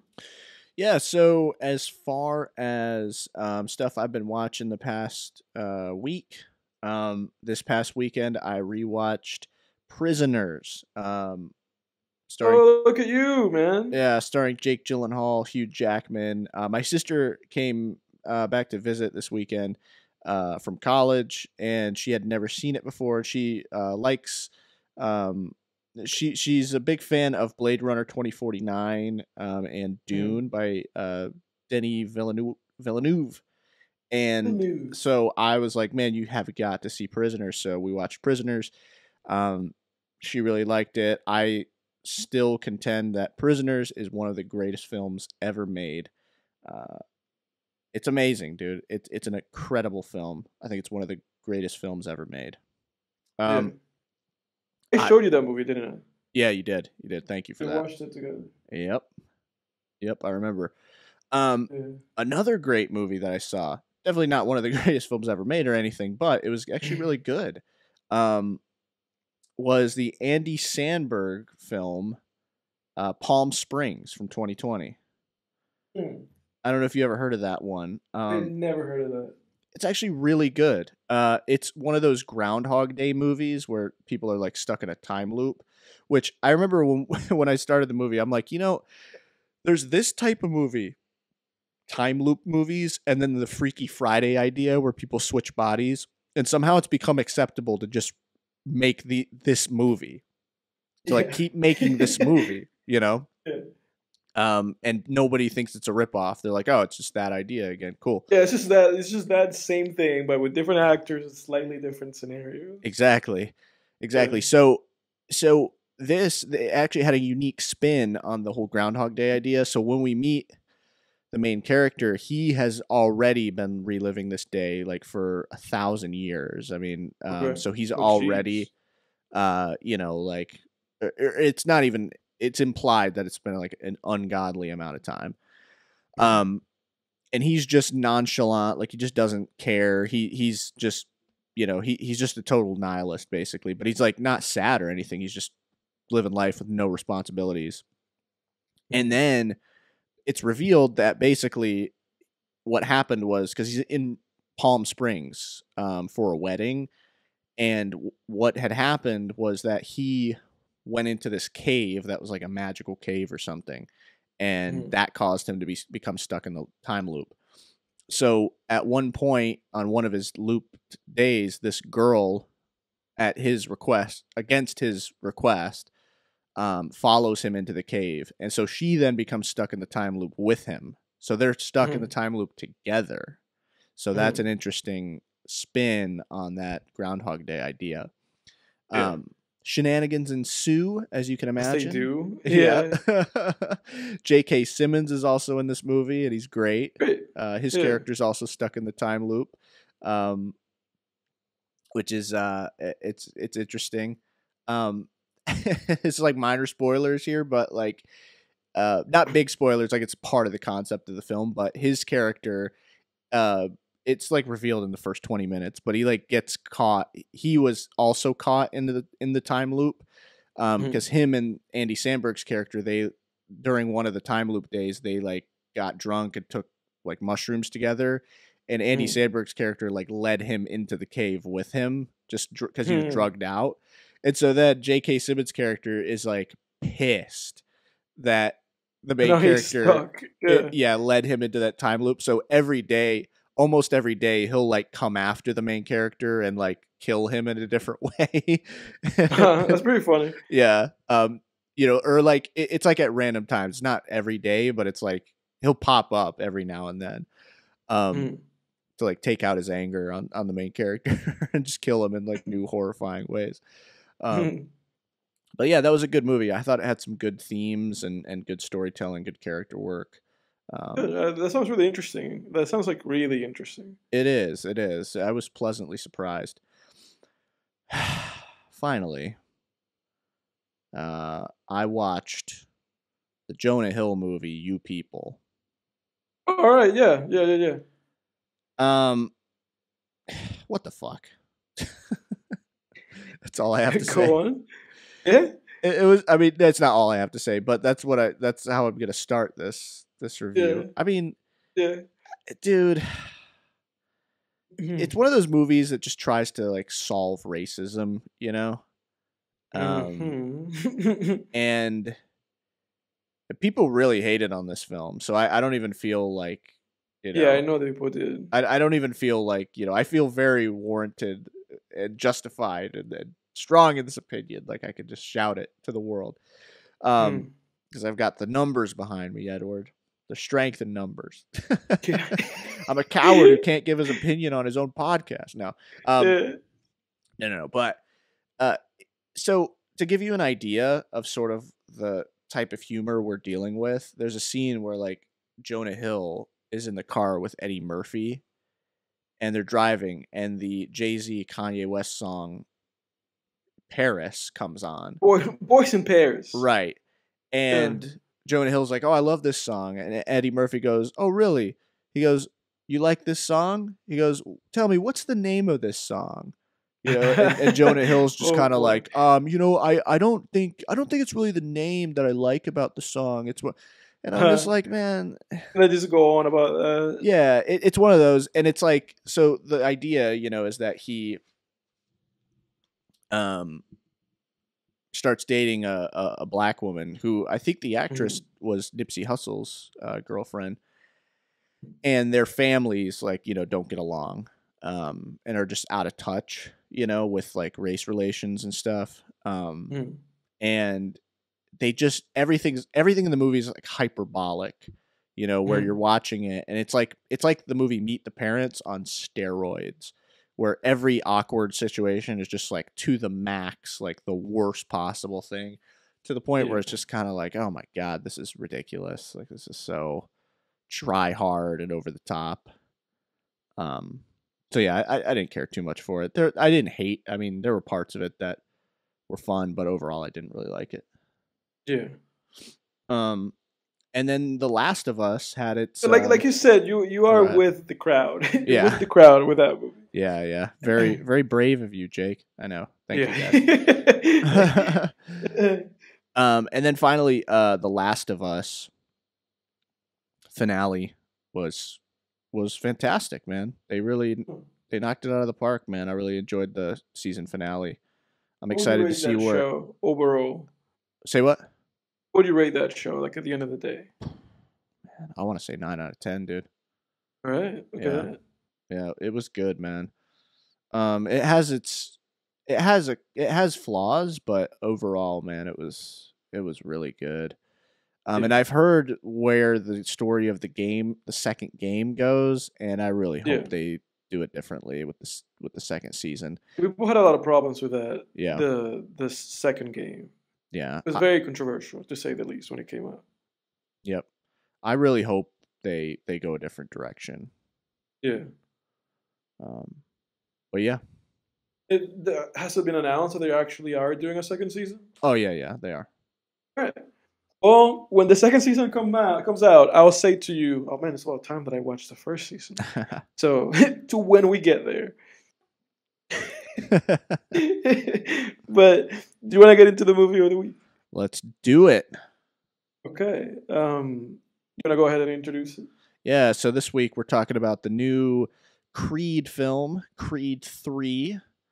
That's right. As the title implies, it's the third Creed film. Yes. And directed by Michael B. Jordan, starring Michael B. Jordan, shot by Michael B. Jordan, edited by Michael. No. Written by Michael B. Jordan. No. He did everything. He went bananas. Yeah. No, but he was out of control. They couldn't stop him. So yeah, Edward and I went and which, by the way, dude, it's so funny because I totally forgot to even do anything with this or send you the link or anything, but I made like an Instagram for Film Tangents. Yeah, And then oh, dude, what's going on? and then I posted like the video of you and I like bobbing our heads to Eye of the Tiger, like on the way to see Yeah, Creed 3.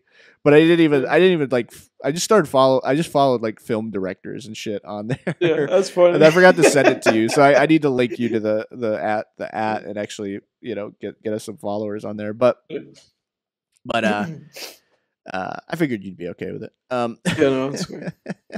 It's like now. It's like it's like no. What is going You should have on? consulted me. Yeah. But Go ahead.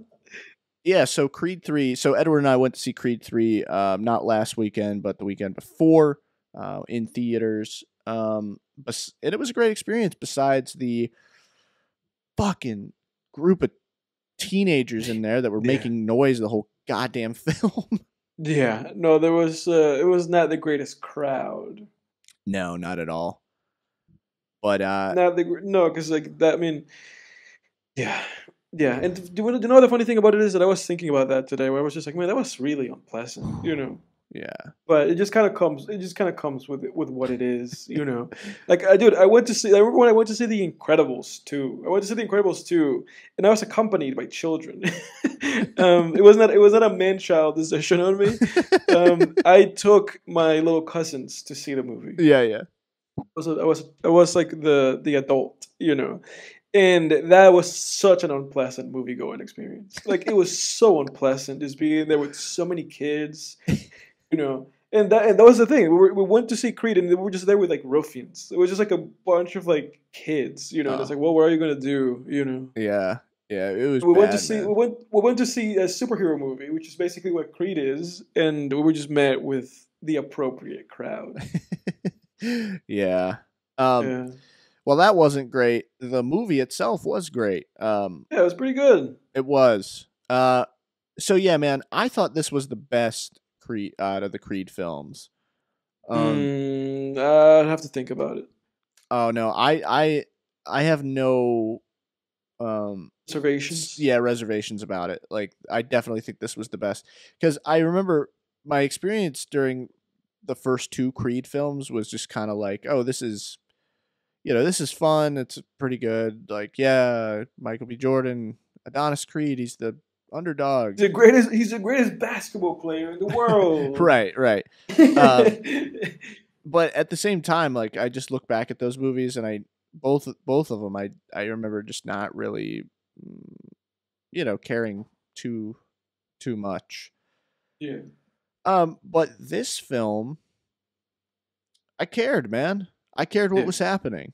I cared about what was happening. I cared because they brought this villain in who is a character from his past, and it was relevant. It meant something. It felt very earned, like this rivalry. Which I know they were kind of trying to do that in Creed 2 with the son of the boxer that killed his dad, and it just didn't. I don't know, man. It's like it's his son. What are you gonna do? Like, how about actually fight the boxer that actually killed your dad? I don't know. Yeah. It just didn't. It didn't get me like pumping my fists really. Right. But this and that second this movie one was did. so forgettable. Yeah. Like, I mean, do you remember this? Like, Jake and I were talking like before going to the movie theater, and I had forgotten that I watched this movie to such an extent that I said to Jake, "We're going to go see the third one, but I haven't seen the second one. I've only seen Creed 1." And then I was like, "Wait, I have seen this. I logged it on Letterboxd and everything. Dude, I had completely forgotten." Yeah, because you were like, the one with Ivan Drago's son. That's the first one, right? I was like, no, it's the second one. Yeah. Yeah. Yeah. But this one was great, man. Like you said, the villain had a Tom Hardy thing going on. Yeah, he really did. Tom Hardy's been a big topic of this podcast because that guy, and again, for some reason I was just thinking about this movie over the past couple of days. Because yesterday I was thinking to myself, and if that wasn't the greatest Tom Hardy performance, like if you just said, "Give me a Tom Hardy performance," that was just Tom Hardy performance. Like, Yeah. I've not seen dialogue about the movie that it has of people saying like, "Hey, wasn't that guy acting like Tom Hardy?" But that guy was totally acting like Tom Hardy. You heard it here first. Yeah. And this is an original thought on my part because I said this to Jake in the movie theater. I looked at Jake and I was like, "Hey, this is like a super Tom Hardy performance." Yeah. Oh yeah. Yeah, you were right. Absolutely. Right down to his boxing style and everything. Because Yeah, what's that movie the called? Warrior. Brothers or Warrior? No, Warrior. Oh, I'm Yeah. thinking it. Brothers is the Tobey Maguire movie. Yeah. Dude, I just Googled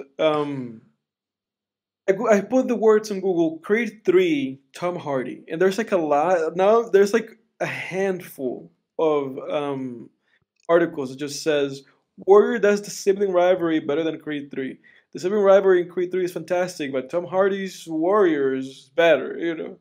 Uh, yeah. I thought this movie actually did it better. Because I can't comment. Because it's been so long since I watched Warrior, but I think overall I like this more than I liked that movie.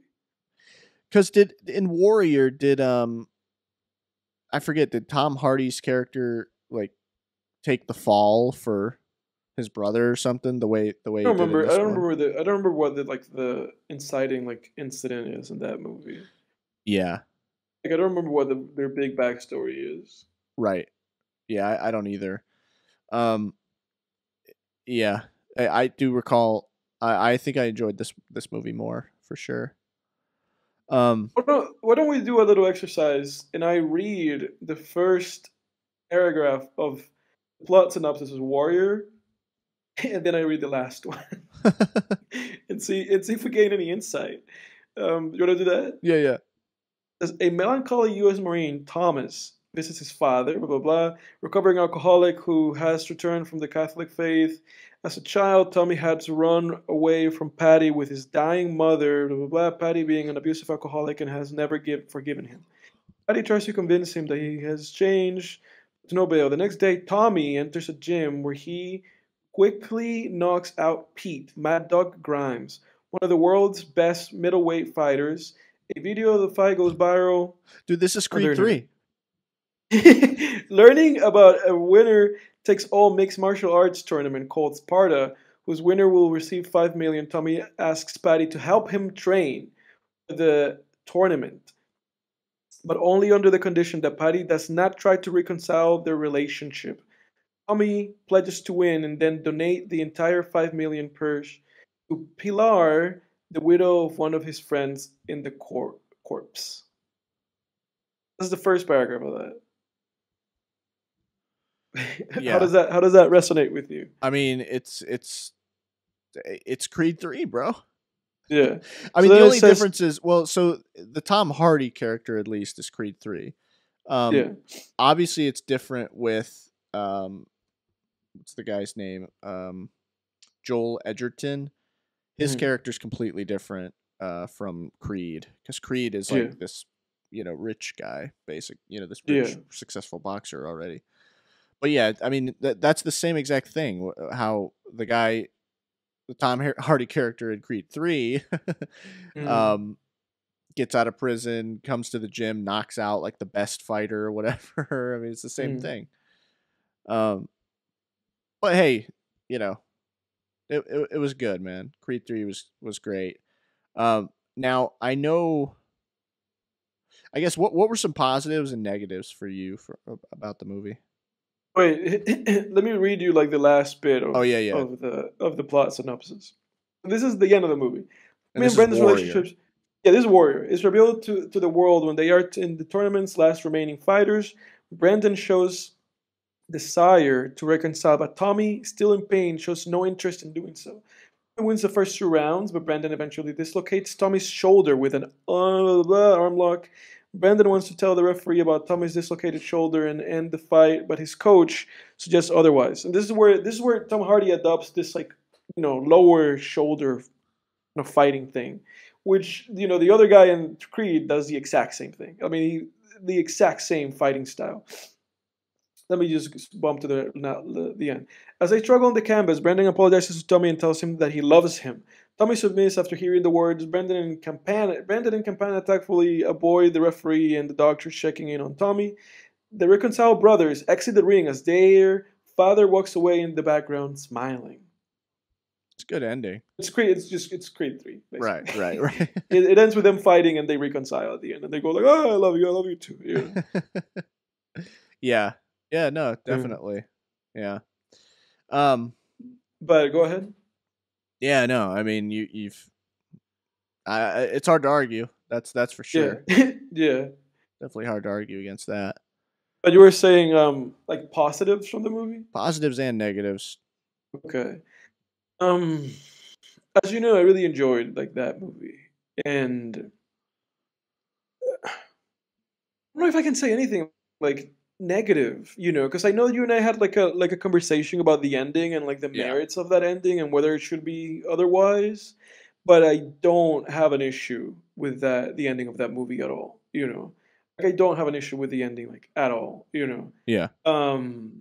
So I'm going to say if the only issue that I have with the movie, and it's like unavoidable, is that it's just it's predictable. Yeah. Like, like it's incredibly predictable. It was like, oh, this guy is gonna be the villain, and at the end of the movie, Creed's gonna beat him. There is no element of surprise, and at some point you kind of also just find yourself just waiting for Creed to realize like this guy is really villainous. Yeah. He's really villainous and he keeps antagonizing you and he keeps asking you like really like antagonistic questions and he keeps asking your wife really antagonistic questions. He just keeps antagonizing everybody. Keeps So making it's like, fun. this He is- keeps insinuating that you think you're better than him because you got this mansion and everything. No, he keeps insinuating that, but he also keeps insinuating that he's like soft, and that he can't beat him, and that he's just, Yeah. that he's just all his money, and that his previous matches were just show, and that he's just a money dude and nothing, Yeah. So it's like, dude, he keeps belittling you the whole movie, He's it's a very insidious person, Yeah. and all of the things that happen go to his convenience. Yet it takes him until the last act to go like, oh my god, like he's a bad man. That Damien is no good. It's like, oh, really? Yeah. Is that just that it's just a popcorn Hollywood movie. There's nothing else to it than that. Oh yeah. I thought the filmmaking was really good. I thought the music was great. I thought the sequence of them, like the training montage. I thought the training montage was awesome. Yeah. And I thought the fights were handled like really well, and I really liked them. Oh yeah. The And fights were that's great. about it. Yeah. Yeah. Michael Jordan did a great job. Oh yeah. Yeah. Same about the same here. I mean, positives, nothing that hasn't already been said about the movie. Like I said, I think the plot stood a cut above most like the other Creed films and a lot of the Rocky films too, actually. Just in terms of like the stakes and everything. I thought the villain what was his name? Damien? Yeah. Damien's the character, the actor's performance of Damien rather was fantastic. That character was great. The fights, like you said, the fights were awesome. I definitely just liked the suspense and like the build up of him sort of taking those jabs at Adonis. And I do agree with you that they were a little like obvious at certain points, and it's just like, well, how's Adonis not noticing this? But they could have made them a little more subtle, but I definitely get what they were trying to do, and I appreciated that, and I was there for it still, despite some of the jabs being really obvious, to where it's like, Adonis, are you stupid? But and then negatives, like my main problem with the movie, I guess, was just the ending. How, because at the way the movie ends, right? So I mean, the setup to the whole, and if you're listening this far, you hopefully have seen the movie, but the setup to the movie is basically that Adonis Creed, when he was a kid, started a brawl in the streets, right?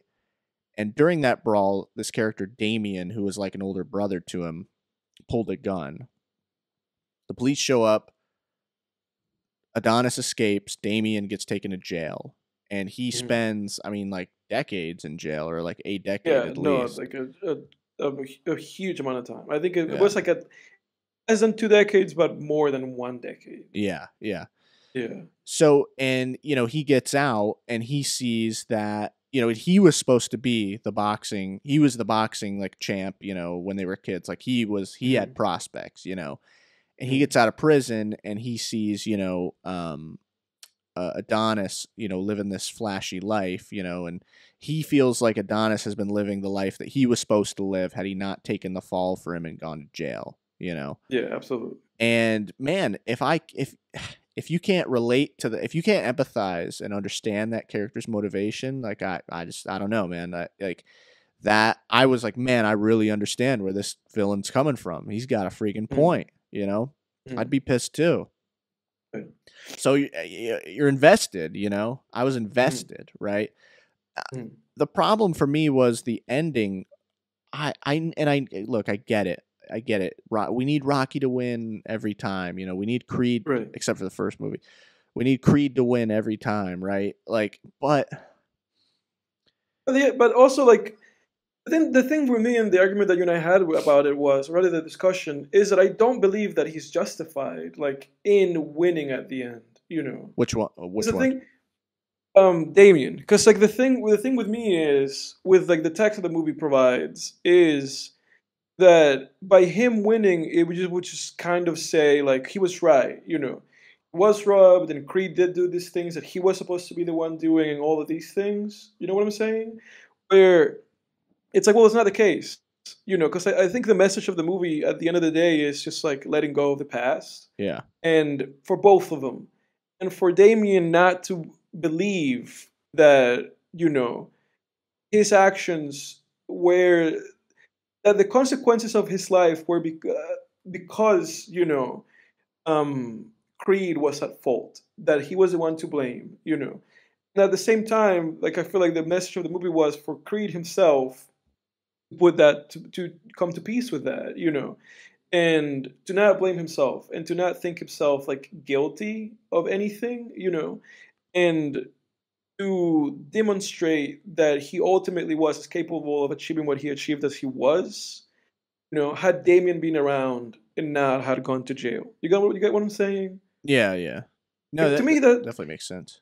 Because to me, that's the thing. Because to me, if Damien wins, then it contradicts kind of what the message is, for both of those characters.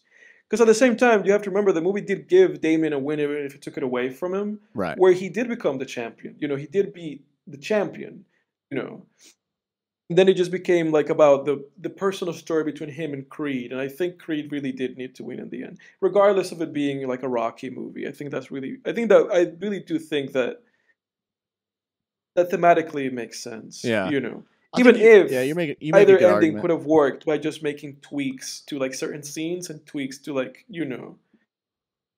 just moving things around. I think the other ending would have worked. And I think it would have been just as satisfying for me otherwise, anyway. Yeah. No, you make a good point. I think you make a good argument for the ending that exists. Because I guess just to fill everyone in, like my point was, I just felt that, at the end when Creed wins, and then at the end I sort of groaned when he kind of walks into the locker room and tries to make amends with the big man, with Damien, because it's just like, well, it's easy for you when you win to like walk in and be the bigger man, I think it would have been much more powerful to him for him to have been the bigger man if he lost, and yes, I understand, like, it might appear, if Damien won, it might appear that he was justified in his actions. But at the end of the day, I think because Creed is the main character, it would have been more about what he was learning and experiencing, And I think it's hard for me to put coherent thoughts together right now. I'm pretty tired. Yeah. No, but dude, I feel you. But you, Yeah, we got rambunctious somewhere in the middle of this podcast, but we've become a sleepy podcast. yeah, So. yeah, man. But yeah, you make a good argument for the existing ending. Definitely, you put that Yeah. very eloquently. I will say. Yeah. Well, thank you. Again, like I said previously, I think either ending would have worked. You Yeah. know, I think with a movie that exists, the Damien ending would have made a little less sense than the current ending. But if they had, thought about that ending as the ending they were going for from the beginning and just kind of modulated things to get us to that point in a more coherent way, then I think it would have worked perfectly. Yeah. I just don't think it's a movie that we got, unfortunately, because I think that ending would have been pretty great. I think that ending actually would have said more for the movie long term than this one does. Yeah. Yeah. Yeah, definitely. Yeah. But funnily enough, and when I talk about the trivia, I'll talk about this. Mr. Rocky Balboa himself disagrees with everything we've just said. Okay. How so? Yeah. Okay, I'll get into it. So to get into it, I have to read you like a big chunk of things. So I'll go over it. Sylvester Stallone spoke to the Hollywood Reporter, and he said that he was not going to be in the sequel. And he said that's a regretful situation because I know what it could have been. And then he said it was taken in a direction that is quite different than I would have taken it. It's a different philosophy. Producer Irvin Winkler's and Michael B. Jordan's. I wish them well, but I'm much more of a sentimentalist. I like my heroes getting beat up, but I just don't want them going into that dark space. I just feel people have enough darkness. Basically, I guess what I'm getting from Stallone is that he would have made a movie even more like, oh yeah, like even more fun that this movie ended up, like even more like uplifting and dealing with less like specific subject matter. Right. Well, it would have been, yeah, but I'm glad they didn't make that version because it would have been another low stakes, just Rocky Rocky clone, I should say. Yeah. That would have been like, eh. Yeah. So I'm glad. Yeah, I'm glad Sylvester kept his nose out of it. Out of this, yeah, because then it would have just been Rocky 3, 4, or 5. It would have just been like, oh, I'm gonna roll it out and beat, the cartoonish, like one-dimensional villain. Yeah. Stallone also revealed in the interview that despite having created Rocky, he has never had any rights to the character. Despite asking Winkler, the producer, it never happened. He said, it's never going to happen, Stallone said. It was a deal that was done unbeknownst to me by people that I thought were close to me, and they actually gave away whatever rights I could have had. At the time, I was so excited to be working, and I didn't understand that this is a business. Who knew Rocky would have gone on for another 45 years? I've never used one line of dialogue that from anyone else. And the irony is that I don't own any of it. He said, the people who have done literally nothing control it. He said, I'm not an executive producer on Creed movies. Ryan Coogler is, Michael B. Jordan is, Winkler, and fellow producer Robert Chartoff's children are. Not mine. I'm the only one left out. So suffice it to say, Stallone feels really better about his cards. Damn. And you know what? The thing is that I do feel for him. Yeah. I do feel for him because if I had created this franchise, dude. If I was a human being that created Rocky and that created Creed, he created Creed. Like if it was me that created all these fucking characters that spawned these fucking movies, I would feel like really cheated, Yeah. So I feel for him, Even if this guys really did make a good movie at the end of the day, and this movie is like on par with the best Rocky movies, even then, I feel for him. Yeah. I'm with you. you. Then Stallone confirmed that he will never watch this movie. And the reason is Wrinkler saying, "You can't make peace with someone who has been so nefarious, in my opinion," he said about the producer. And Stallone criticized Winkler for developing a new spin-off based on the character of Dolph Lundgren, Evan Drago, by saying, "The unnecessary spin-off movie." Wow. They're gonna do that too. Come on, Yeah, that's just yeah, too much. they're gonna make a spin-off of that. Oh God, I like the idea of one Rocky spinoff, but I mean, Jesus, let's not do a Marvel Rocky universe. Jesus. Yeah, no, they're doing it, dude. It's too much these days, man. They're doing it. Fuck movies. But then the other shit is the same thing that I told you at the movie theater, that they have like Naruto posters and stuff, and it's completely unchronologically correct. The backstory takes place in 2002. Naruto was not released in the US until 2003, and the poster they have is for Naruto Shippuden, which didn't actually air until 2007, 5 years after the fucking events of the movie take place. So yeah, it's pretty silly. Look at you weeb. Yeah, no, but dude, in the movie theater, I was like, wait, this is not right. You know, these fucking things were not around. Michael B. Jordan is like just, I don't know. It was just conflicting information and just wanting to make things fit, even though they didn't. It's like, all right, you like anime, bro. Everybody else does these fucking days. Yeah.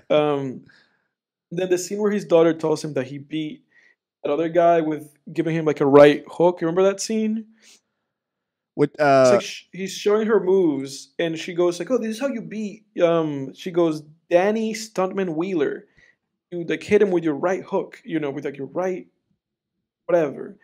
And it's inaccurate because in the second Creed movie, Adonis knocked out Wheeler with a left hook, not a right one.